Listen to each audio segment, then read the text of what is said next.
Comment commence la récupération du burn-out? C'est une question qu'on se pose forcément quand on connaît le burn-out et souvent quand on pense en fait à récupération, on pense tout de suite peut-être à l'idée de refaire du sport, de prendre des vitamines et de faire un plan d'action pour, on va dire, remonter la pente. Et pourtant, la récupération, ça ne commence pas du tout comme ça.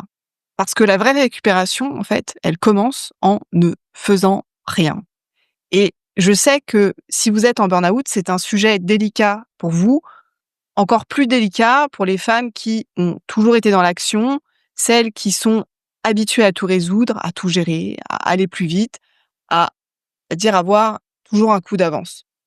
Sauf que d'un coup là, vous êtes stoppé et même si en fait vous n'avez plus d'énergie, souvent vous vous décrivez comme quelqu'un d'impatient, qui aime que les choses aillent vite et vous voulez que ça avance, vous voulez que ça bouge tout de suite.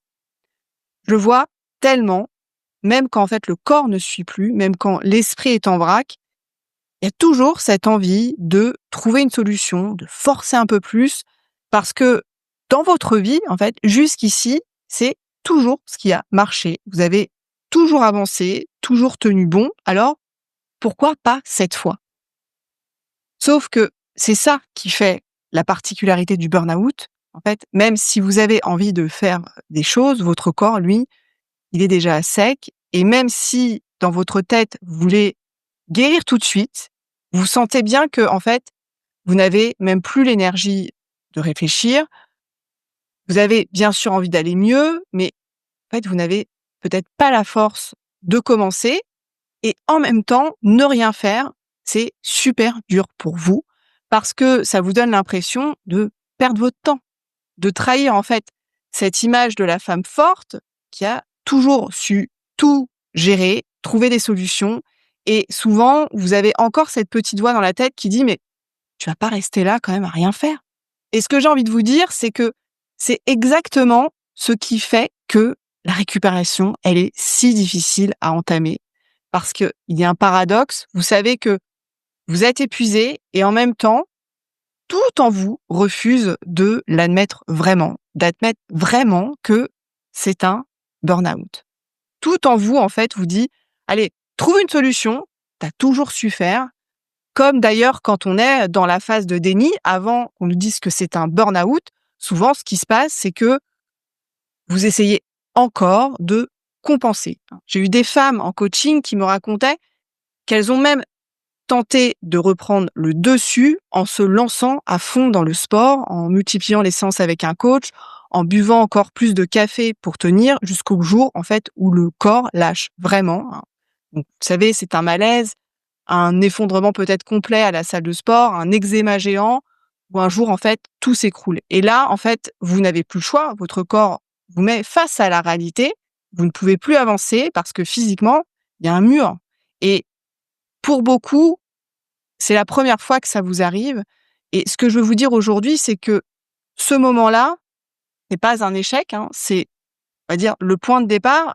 Et en fait, la récupération, elle ne commence pas avec un plan d'action ou une énorme to-do list.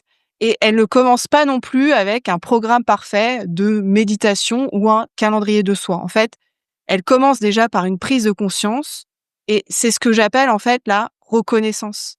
C'est reconnaître déjà que ce que vous vivez, ce n'est pas juste un ras-le-bol, ce n'est pas juste une fatigue passagère, hein. Reconnaître que c'est un burn-out et que c'est pas un truc que vous allez réparer en 2 semaines. Parce qu'en fait, c'est tout votre système qui a craqué et cette reconnaissance, je sais qu'elle est souvent très dure, c'est souvent la plus dure parce qu'en fait, on ne veut pas admettre qu'on en est là. Ça fait peur, hein, ça vient peut-être toucher à l'identité et tant qu'on refuse de voir que c'est un burn-out, on peut encore se dire qu'on va gérer, qu'on va compenser. Ça peut nous arriver de faire comme si, en fait, c'était une petite panne parce que en fait, cette peur, elle est centrale, hein. On en parle trop peu, mais elle est là, elle est partout et en fait, elle nous pousse à continuer coûte que coûte, à tenir, à faire, à compenser, alors qu'en fait, tout à l'intérieur est déjà en train de craquer. Et cette phase-là, on l'appelle parfois le burn-in, hein, celle où on porte encore tout, mais en silence, hein, celle où on continue à assurer, à masquer, alors que le corps, le cœur et le mental, ils sont déjà en surcharge. Et si on tient si longtemps, c'est souvent à cause de la peur de ne plus être utile, la peur d'être jugé, la peur d'être rejeté, la peur de ralentir, de décevoir, la peur du vide, la peur de ne plus exister et parfois la peur de regarder en fait sa propre souffrance en face, hein. Cette peur, elle ne sort pas de nulle part. Elle s'appuie aussi sur une croyance qui est profondément ancrée en nous, c'est que notre valeur dépend de ce que nous faisons. Ça, c'est une croyance très ancienne, on va dire presque archaïque, hein, comme si en fait dans notre inconscient collectif, on était encore, dans une tribu préhistorique, hein, heu et on se disait en fait: «Si je ne sers plus à rien, si je ne contribue pas, si finalement je consomme inutilement, en fait, on va devoir en fait me laisser derrière» et alors pour éviter ça, on fait encore et encore, on se rend utile, indispensable, performant, parce qu'au fond, en fait, on a peur de ne plus exister si on fait rien. Donc c'est vraiment une peur viscérale et cette peur, elle agit en nous comme un réflexe de survie, hein. C'est un peu comme, un animal apeuré. Si vous imaginez 2 secondes un animal qui perçoit une menace, qu'est-ce qu'il fait, en fait? Il court, il s'enfuit, il court, on va dire, à perdre haleine et tant qu'il sent le danger, il continue de courir sans pause, sans recul, juste de courir et c'est pareil pour nous. Tant qu'on perçoit consciemment ou pas un danger, on continue, en fait, à faire, à enchaîner, à assurer, à tout gérer. Parce qu'une partie de nous pense que si on ralentit, si on s'arrête, si on souffle, hein, quelque chose de terrible pourrait arriver.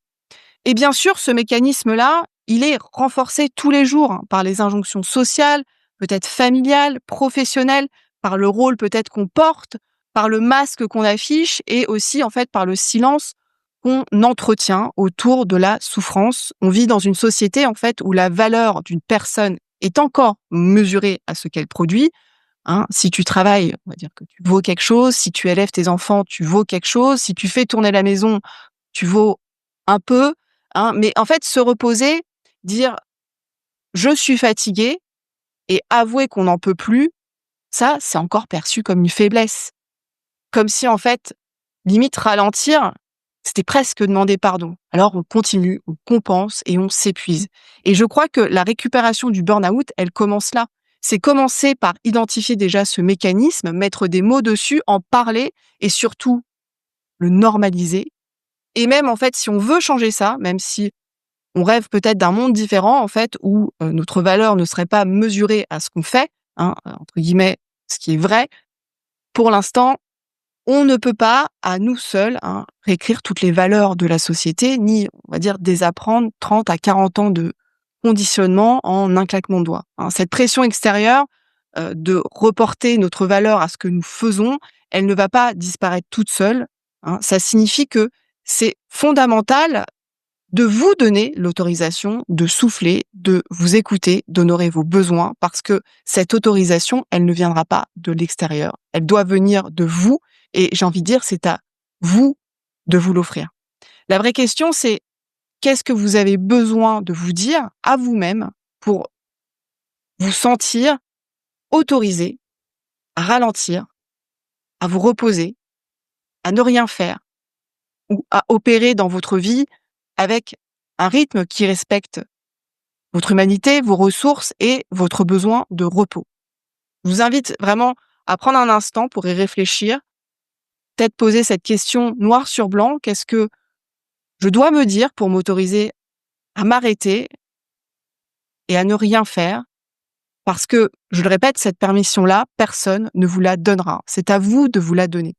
Et je voulais aussi vous dire un mot sur l'arrêt maladie parce qu'on en parle peu, mais c'est un élément central. Pour moi, le burn-out, ce n'est pas une maladie au sens classique, mais c'est un syndrome et un syndrome, ça demande un vrai arrêt, pas un arrêt partiel, pas un petit break où vous continuez à gérer, en fait, la maison, les enfants, les emails. Alors parfois, je sais que c'est difficile, mais vraiment, je pense qu'un vrai arrêt, c'est essentiel et là, la culpabilité, elle peut devenir énorme parce que comme je vous l'expliquais, dans notre société, s'arrêter, c'est presque honteux.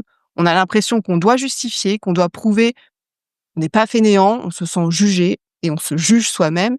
Et je veux que vous entendiez ça clairement. Le repos, pour vous, aujourd'hui, ce n'est pas un luxe, ce n'est pas un caprice, c'est la première étape de la guérison. Et ce repos, bien sûr, il a plusieurs dimensions. D'abord, il y a le repos physique, juste dormir, peut-être ce que vous n'arrivez pas à faire aujourd'hui, même si ce n'est pas facile, quand on a, je sais, un cerveau qui tourne à 1000 à l'heure et qui nous réveille en pleine nuit, mais simplement vous allonger, vous laisser le temps, parce que votre corps a été vidé par un stress chronique et il a besoin de se recharger. Il y a aussi le repos psychologique, c'est peut-être réduire les sollicitations, couper les réseaux, les notifications, les petites tâches qui finissent par peser, parce que même si vous ne faites rien, votre cerveau, il reste en surchauffe avec toutes ces stimulations. Et il n'a pas de place, en fait, pour se régénérer. Et il y a aussi un autre aspect, je pense qu'on oublie, qui est purement physiologique, hein, c'est le bilan de santé. Parce que le stress chronique, il a peut-être déréglé plein de choses, la thyroïde, le fer, la vitamine D, la vitamine B12. Et si vous êtes carencé, en fait, si votre corps est déjà à plat, vous allez avoir beaucoup plus de mal, bien sûr, à retrouver votre énergie mentale. Donc, allez voir votre médecin, faites ces vérifications. Je pense que ça fait partie de la récupération. Je sais que tout ça, ça peut sembler un basique, mais pour moi, c'est vraiment la première étape de la récupération. Ce n'est pas encore une énième performance, mais c'est simplement de ne rien faire. Pas par paresse, pas parce que vous fuyez, mais parce qu'en fait, c'est le seul moyen de repartir sur des bases saines. Et vous n'êtes pas seul, vous n'êtes pas fainéante et vous avez le droit, même, j'ai envie de dire le devoir, de vous reposer. Donc, le repos, c'est la première étape de la récupération. Ça peut paraître bête, mais c'est aussi quelque chose qu'on peut avoir du mal à accepter. C'est pour ça que je voulais vous en parler aujourd'hui. Et pourtant, c'est là que tout commence. Pas dans le faire, pas dans les solutions, mais dans ce moment où vous arrêtez de fuir, où vous acceptez de vous arrêter, où vous vous dites, OK, c'est un burn-out et vous donnez finalement la permission de ne rien faire. Et ça, j'ai envie de vous dire, c'est déjà énorme. Voilà, c'est tout pour aujourd'hui. J'espère que cet épisode vous aura été utile. Et si vous sentez que ça ne va plus, si vous vous reconnaissez dans ce que je décris, je vous rappelle que vous pouvez faire directement le test burn-out sur mon site.